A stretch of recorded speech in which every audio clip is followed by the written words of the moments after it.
Olá, tudo bem com você? Neste trimestre estamos estudando juntos a lição da Escola Sabatina, sob a tríplice mensagem angélica de Apocalipse 14, a mensagem de Deus para o tempo do fim, o tempo presente que estamos vivendo. A lição desta semana tem como título O Selo de Deus e a Marca da Besta, parte 1. Eu quero agradecer a todos que se inscreveram neste canal. Quem não se inscreveu, se inscreva. Deixe o seu like e faça um pequeno comentário. É relevante para o nosso canal. E agora, quem puder, curve sua fronte e vamos orar. Senhor eterno Deus que estás nos céus. Ó Senhor, nós lhe pedimos perdão de nossos pecados. Por favor, Senhor, nos ajude a estudar a lição da Escola Sabatina. Que Deus, o Espírito Santo, esteja presente para nos ensinar. Eu lhe peço em nome de Jesus. Amém.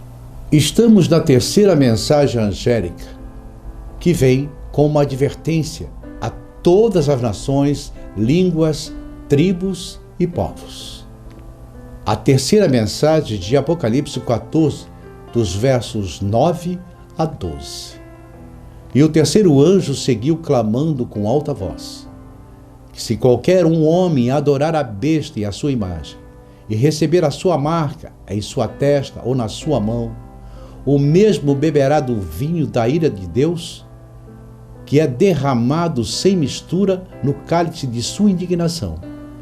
E ele será atormentado com fogo e enxofre na presença dos santos anjos e na presença do Cordeiro. E a fumaça do seu tormento sobe para todo sempre, e não tem repouso nem de dia nem de noite, os que adoram a besta e a sua imagem. E aquele que receber o sinal do seu nome. Aqui está a paciência dos santos. Aqui estão os que guardam os mandamentos de Deus e a fé de Jesus. A terceira mensagem angélica fala a respeito daqueles que receberão a marca da besta.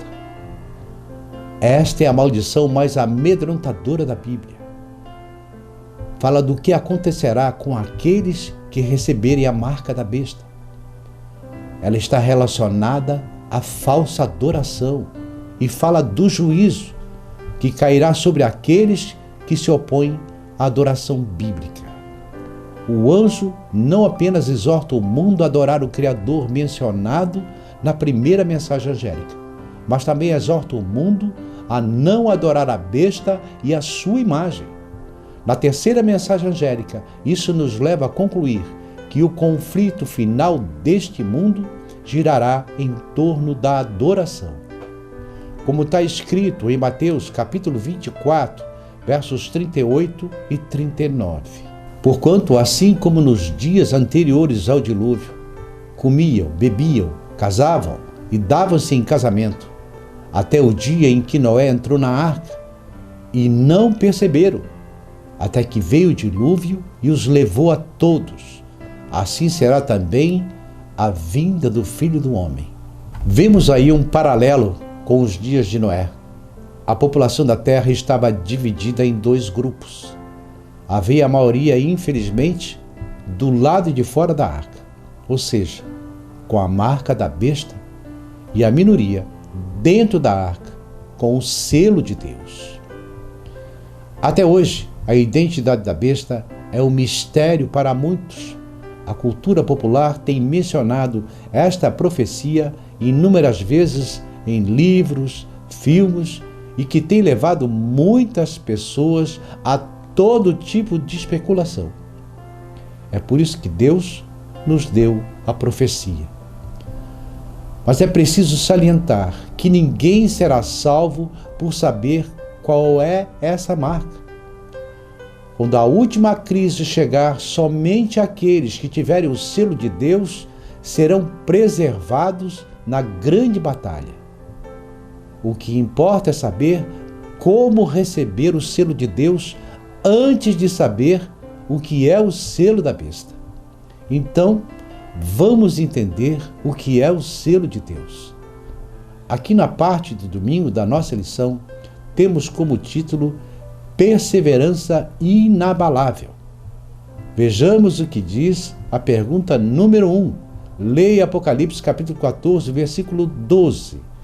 Quais são as duas características do povo de Deus nos últimos dias? Por que elas são importantes? Nós já falamos as duas características dos santos no tempo do fim. São os que guardam os mandamentos de Deus e têm a fé de Jesus. Como o povo de Deus receberá o selo de Deus vivo? Vamos a Apocalipse, capítulo 7, versículo 2 a 3. E vi outro anjo subir do Oriente, que tinha o selo de Deus vivo, e clamou com grande voz aos 4 anjos, que fora dado o poder para danificar a terra e o mar, dizendo: não danifiqueis a terra, nem o mar, nem as árvores, até que tenhamos assinalado nas suas testas os servos do nosso Deus. Se compararmos em paralelo com os dias de Noé, os que estavam dentro da arca foram selados com o selo de Deus. Estavam salvos do juízo por vir sobre toda a terra. Não há nenhum tempo de angústia que já houve sobre a terra comparado à intensidade àquele que o nosso mundo ainda experimentará, a fim de passarmos por esse período de extrema provação. O povo de Deus precisa ser selado antes. O propósito do selo é, antes de qualquer coisa, identificar aqueles que pertencem a Deus, para que assim fique claro aos anjos a quem eles devem proteger no tempo da angústia. Em Isaías capítulo 8, verso 16, fala a respeito de selar a lei entre os discípulos de Deus. Guardo o testemunho e selo a lei entre os meus discípulos. Vemos aqui que existe uma conexão entre o selo de Deus e a sua lei. Quando analisamos o selo da antiguidade, vemos que ele sempre exibe 3 elementos. O primeiro era o nome da autoridade, como um rei, por exemplo. O segundo elemento era o seu título e, finalmente, a sua jurisdição. Um selo possui título, nome e o território. Ao analisarmos os 10 mandamentos, constatamos que apenas o 4º declara Deus como Criador, o nome e o território. Lá ele é apresentado como governante dos céus e da terra, ou seja, a sua jurisdição. O selo de Deus está bem no mandamento do sábado. É algo único que identifica a quem adoramos. Ou seja, dos 10 mandamentos, que é uma manifestação da vontade de Deus no tempo do fim, a aceitação do sábado indica que a aceitação de todos os requisitos morais de Deus. O selo, de acordo com a Bíblia, pode ser resumido em um mandamento apenas, o 4º mandamento, mas não porque esse mandamento seja em si mesmo um mandamento com poder salvador, mas porque este mandamento valida todo o restante da lei. Sem o 4º mandamento, todo o decálogo pode pertencer a qualquer um, mas ele foi escrito pelo Senhor, pelo Criador, e dessa maneira toda a lei passa a ter o seu selo de autoridade. Ao guardar o sábado genuíno do 4º mandamento, estamos assim reconhecendo a autoridade do legislador do universo. E é por isso que é importante guardar o sábado. Em Ezequiel 20, 20, e santificai os meus sábados, para que seja um sinal entre mim e vós, para que saibais que eu sou o Senhor, vosso Deus. A verdade é que o sábado determina quem você adora. A guarda do sábado revela que dedicamos a nossa vida ao nosso Criador, ao nosso Salvador. Se o sábado é o sinal de Deus como Criador, a marca da besta deve ser o sinal oposto, criado pelo poder da besta para rivalizar o sábado que Deus estabeleceu. E qual é o sinal que Deus estabeleceu como Criador? O sábado. Vamos para a segunda-feira, o conflito cósmico. Qual seria então o sinal que distingue a besta e exige adoração por parte do povo? Ora, precisa ser um outro dia. No livro de Apocalipse, a última guerra é uma guerra sobre adoração. A terceira mensagem angélica nos adverte 2 vezes que muitos adorarão a besta. Esta é uma violação do primeiro mandamento, que diz: não terás outros deuses diante de mim.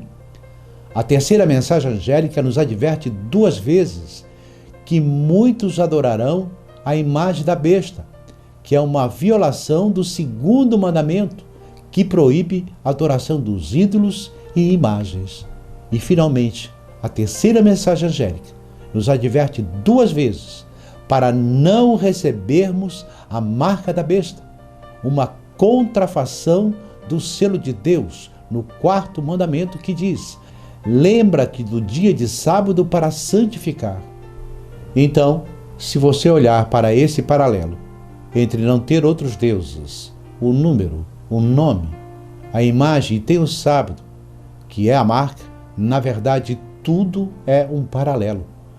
Tudo gira em torno da primeira tábua dos 10 mandamentos, quando a primeira mensagem angélica nos ordena adorar aquele que fez o céu, a terra e o mar.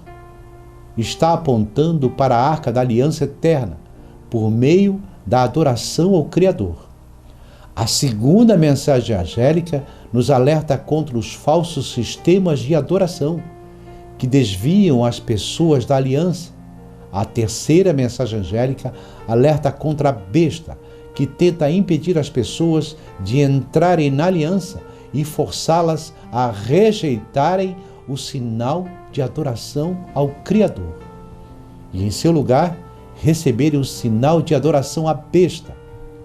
Mas quem é a besta? Em Apocalipse 13:1, e fiquei de pé na areia do mar, e vi uma besta emergir do mar, e tinha 7 cabeças e 10 chifres, e sobre os chifres 10 coroas, e sobre as cabeças havia um nome de blasfêmia. João viu a besta que tinha 7 cabeças e 10 chifres. Esta é a mesma descrição da besta encontrada em Apocalipse capítulo 17, que carregava uma mulher chamada Babilônia, vestida de púrpura e escarlate. Percebe que essa besta também tem 7 cabeças e 10 chifres. No capítulo 13, João vê a primeira besta que emergiu do mar. No capítulo 17:15, o mar é descrito da seguinte maneira: as águas que vistes, onde se assenta a prostituta, são povos, multidões, nações e línguas. O que Deus deseja revelar aqui é que este poder surgirá de uma área populosa. A besta de Apocalipse 17 carrega uma mulher que é cheia de nomes de blasfêmia. E se voltarmos à besta de Apocalipse 13, constatamos que as cabeças desta besta também possuem nome de blasfêmia. A descrição das 2 bestas é a mesma, pois ambas se referem ao mesmo poder. A besta que João viu emergir do mar é a mesma besta que carrega a mulher chamada Babilônia. Como já vimos, representa o papado, a Igreja Romana. E agora vamos para a parte de terça-feira, a cadeia da impiedade. Eventualmente, depois de muito estudo a respeito da besta, e tendo-se concluído que esta representa o papado e a Igreja Católica, vemos que ela fez uma ligação muito importante. Segundo ela possui autoridade para mudar a lei de Deus. Isso mesmo, autoridade para mudar aquilo que o próprio Deus determinou. Ela mudou o dia do 4º mandamento, não mais o sábado, que é um sinal do poder do Criador, que é Deus, mas instituiu então o domingo, e é este dia que a Igreja Católica alega ser a sua marca de autoridade. E no tempo do fim, Essa será a marca da besta. Um arcebispo da Igreja Católica Romana disse o seguinte em 1562. Sendo assim, a autoridade da Igreja não deve se curvar à autoridade da Bíblia, pois a Igreja transferiu o sábado para o domingo não por ordem de Cristo, mas por sua própria autoridade. A Igreja Católica aponta para a sua alteração da lei divina como prova de sua autoridade. Está acima da Bíblia. Segundo ela, esta alteração é a marca da sua autoridade. No século XIX, a Igreja Católica publicou a primeira edição de um artigo, que mais tarde foi intitulado Desafio Romano: Por que os protestantes guardam o domingo? Nesta publicação, o autor católico confronta os protestantes com as seguintes perguntas.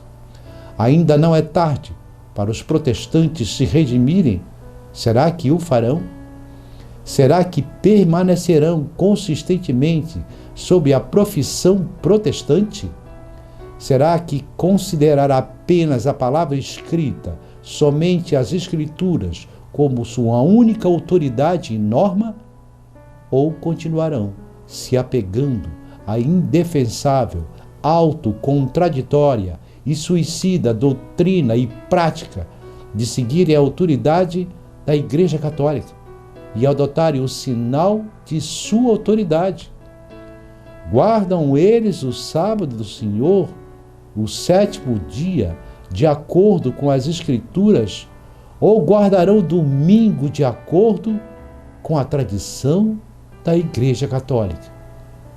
A remoção daquilo que nos lembra da autoridade de Deus como Criador, a remoção da aceitação como sinal de fé, a remoção de todas essas coisas afeta diretamente nosso relacionamento com Deus, assim como tudo que está relacionado com isso.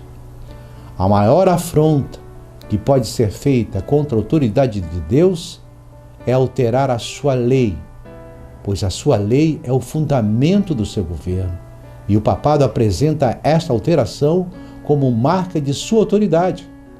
Aqueles que adoram o Criador honrarão o dia que ele determinou, como sinal de sua autoridade e aliança.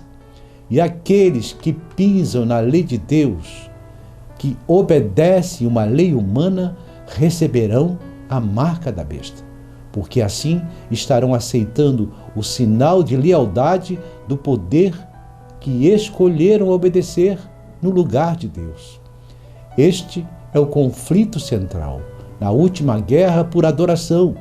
Quando essa questão propagar-se e tornar-se mundial, cada pessoa receberá o sinal do poder que escolherem obedecer, em sua testa ou em sua mão. Ela é retratada como estando tanto na testa quanto na mão. Para melhor entender o que isto quer dizer, vamos voltar a Deuteronômio capítulo 6. E essas palavras que eu vos ensino hoje, vocês as ensinarão para os seus filhos. Também as atarás por sinal em tua mão e te serão por frontais entre os teus olhos. Primeiro, precisamos compreender a que se referem estas palavras. Elas se referem aos mandamentos que foram dados no capítulo anterior, em Êxodo capítulo 13, verso 9. E diz a mesma coisa em Deuteronômio 11, e diz a mesma coisa: a lei de Deus deve ser um sinal na tua mão entre os teus olhos. E isso dá um novo significado para a marca da besta. Tê-la como sinal na testa quer dizer que você faz um consentimento mental de não seguir a Cristo. Então, o símbolo está na mão, significa suas ações, e na testa a sua fé, a sua adoração. E tanto faz na testa ou na mão. Ainda que você não aceite mentalmente, você pode agir de acordo com ela dizendo: bem, eu não concordo com a marca, mas vou seguir para não sofrer as consequências. Está escrito: que é na mão e na testa. Eles aceitaram a lei e a aliança da besta, em suas ações e em sua adoração. Nesta guerra por adoração, a besta tem um poderoso aliado. Após ver a primeira besta emergir do mar, João viu a segunda besta e nos diz que a segunda besta forçará o mundo todo a adorar a primeira besta. Em Apocalipse capítulo 13, versos 11 e 12, e vi outra besta surgindo da terra, e ela tinha 2 chifres como o cordeiro, e falava como um dragão, e exerce todo o poder da primeira besta, e na sua presença, e faz que a terra e os que nela habitam adorem a primeira besta, cuja ferida mortal fora curada. Isso significa que ela fará o uso da força. Nesta profecia, a segunda besta forçará o mundo a adorar a primeira besta, que é a besta do mar. A primeira besta surge do mar. E já vimos como a Bíblia utiliza o mar como símbolo para representar um lugar populoso, povos, multidões, nações e línguas. Mas a segunda besta surge da terra, que por contraste representa um lugar deserto, longe dos lugares populosos da terra. Além disso, esta besta possui 2 chifres, como um cordeiro. Ao longo da Bíblia, o cordeiro representa Jesus, o Cordeiro de Deus. O fato da segunda besta possuir 2 chifres como cordeiro nos leva a procurar uma nação cristã crescendo em poder num lugar relativamente despovoado. E uma nação que se enquadra perfeitamente neste perfil não podia ser nada mais, nada menos que os Estados Unidos da América.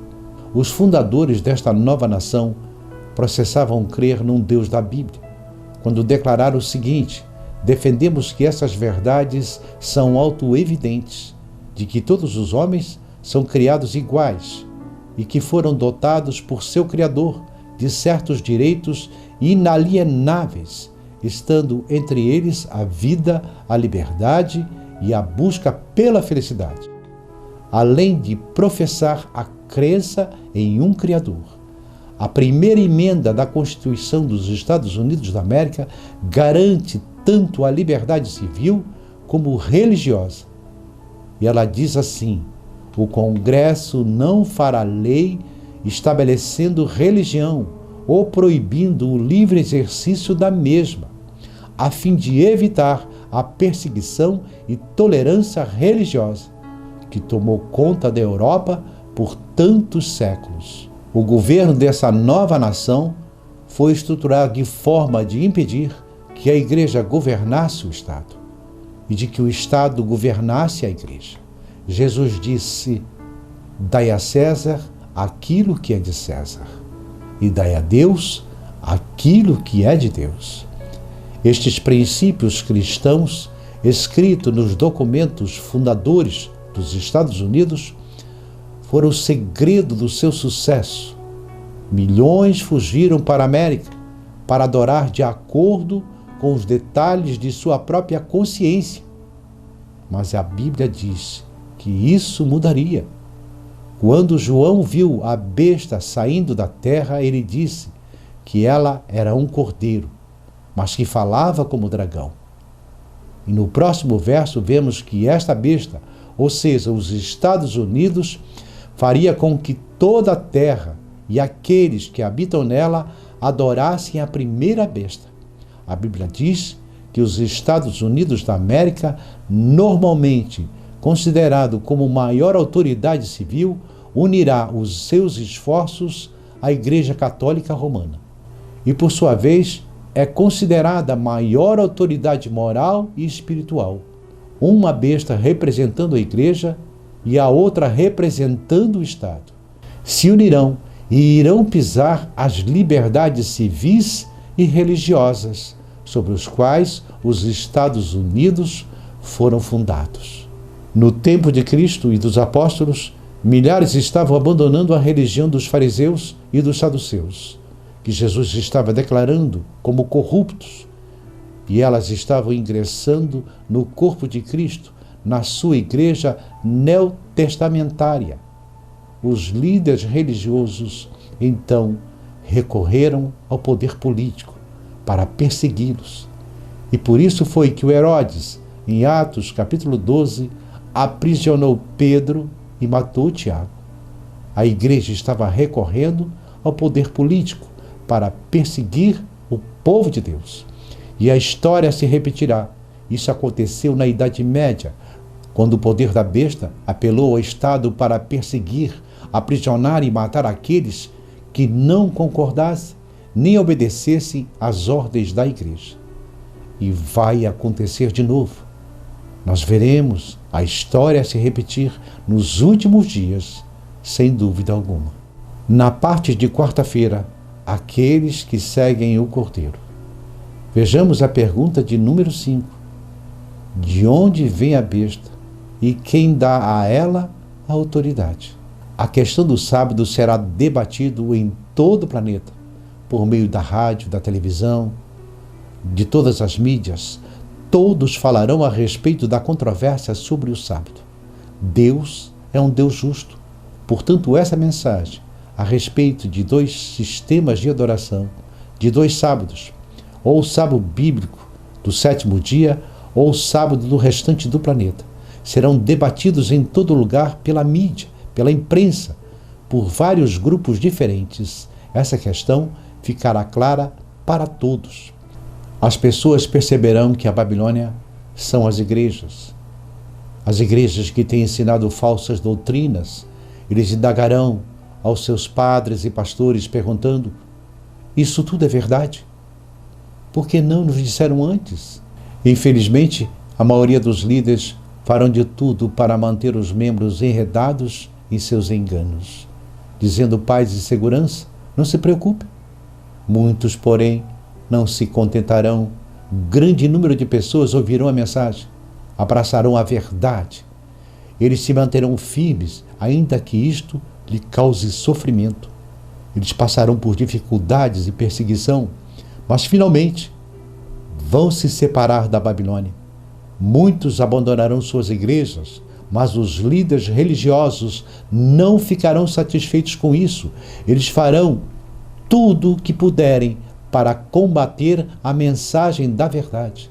Esses líderes das igrejas protestantes acabarão se unindo ao poder do Estado e assim formarão uma imagem da besta.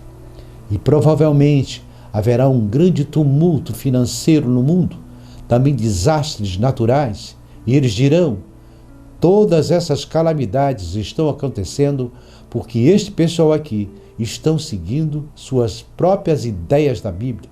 Então irão apelar ao poder do Estado. A igreja e o Estado darão as mãos, mas isso parece impossível num país como os Estados Unidos, que prega a liberdade religiosa e que proíbe que o Congresso faça leis, que estabeleça a religião ou que proíba o exercício das mesmas. Você pode se perguntar como isso acontece nos Estados Unidos da América. Apocalipse capítulo 13 diz que é exatamente isso que vai acontecer. Em Apocalipse 13, versículos 13 e 14.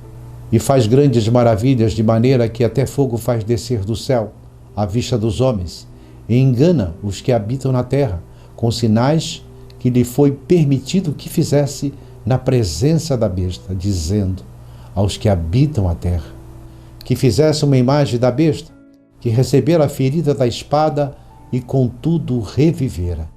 Quando é dito que os Estados Unidos girão ao mundo para fazer uma imagem da besta, significa que devem emular o sistema do papado, unindo a igreja e o Estado. As principais igrejas dos Estados Unidos se unirão em pontos comuns de doutrina e influenciarão o Estado a impor as suas leis. Os líderes religiosos dos Estados Unidos farão grande pressão para a aprovação do decreto dominical. Os governos serão inundados com pedidos para uma legislação que assegure o domingo como dia de adoração. E isso acabará levando a um decreto dominical mundial.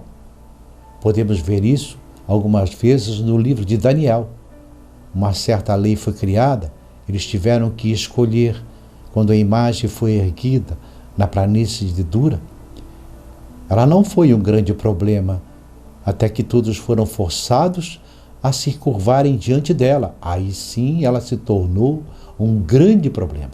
Na lição de quinta, os Estados Unidos mudará a Constituição e unirá a Igreja ao Estado, fazendo reviver a besta que subiu do mar. Esta profecia do Apocalipse 13 retrata grande Babilônia no fim dos tempos. Será erguida uma imagem à besta, e todos aqueles que não adorarem serão mortos. Em Apocalipse 13, versos 17 e 18, para que ninguém possa comprar ou vender, senão aquele que tiver o sinal ou o nome da besta, ou o número do seu nome. Imagine que neste momento em diante, você não poderá mais comprar e vender, não poderemos mais comprar comida, roupa, água. Quanto tempo você resistirá? O propósito desta lei é fazer com que aqueles que guardam a lei de Deus pereçam excluídos da sociedade, ou desistam, recebendo a marca da besta. Humilhação, perseguição, severas punições aumentarão, até que finalmente será adotada a pena de morte. Em Apocalipse 13, verso 15, para dar vida à imagem da besta, que a imagem da besta podia tanto falar como fazer com que todos que não adorassem a imagem da besta fossem mortos. A pressão política será exercida de maneira tal que acionarão a polícia, o exército, para perseguir aqueles que se mantêm firmes nas verdades bíblicas. Muitos antes do fim do tempo da graça perderão suas vidas. Outros serão aprisionados. O erro e o engano tomará conta de todo o planeta. E a mensagem da minoria hoje é a mensagem divina da justificação pela fé. É uma mensagem de esperança, de libertação, mas também é uma mensagem de juízo. A controvérsia final gerará um tempo de escolha que cada um deve fazer entre a lei de Deus e a lei dos homens, o sábado bíblico ou o falso sábado papal, que é o domingo. Ninguém possui ainda a marca da besta. Será apenas quando o decreto for imposto por lei que homens e mulheres receberão a marca do poder que escolher obedecer. Antes de prosseguirmos, eu gostaria de considerar 3 princípios por trás desta controvérsia. Entenda que o contexto entre o sábado de Deus e a lei dominical é uma disputa a respeito do caráter de Deus. Afinal, Deus obrigaria as pessoas a adorá-lo ou simplesmente adoramos a Deus por amor a Ele e por nosso livre-arbítrio? A sua resposta a esta pergunta determinará de qual lado você estará. Se você crer que Deus força as suas criaturas a adorá-lo, você verá o decreto dominical como vontade dele. Por outro lado, se você crer que o caráter de Deus é abnegado e amável, então você verá nesta violação da liberdade de consciência a atuação de um outro poder. A segunda pergunta seria: como Deus nos salva? A ideia de que podemos aplacar a ira de Deus e dar um fim às calamidades com um simples fato de um falso dia de adoração é o princípio de que o homem pode salvar-se por meio de suas obras. Por outro lado, se cremos na promessa da aliança de Deus, de que Ele opera a nossa salvação, nós entraremos em seu descanso, guardando o sábado do 7º dia que nos foi dado como sinal de que reconhecemos que Ele é o nosso Salvador. O terceiro princípio é o da demonstração. É na crise que o nosso caráter é revelado. Quando a última crise tomar conta do mundo, todos manifestarão o caráter que desenvolveram. Um grupo revelará o caráter abnegado de Deus ao sacrificar suas vidas para ajudar os outros, enquanto o outro grupo revelará o caráter egoísta do adversário ao escolher a vida de outros a fim de salvar suas próprias vidas. Estes são os princípios por trás do conflito que envolverá todos nós. Agora você entende porque a sua compreensão a respeito do caráter de Deus e de seu plano de salvação certamente influenciará a sua escolha entre a marca da besta e o selo de Deus. Na próxima semana, vamos saber como devemos nos preparar para a volta gloriosa de Cristo ou para o fechamento da porta da graça. Estamos prontos para a perseguição iminente que está batendo nas nossas portas? Que o Senhor nos abençoe.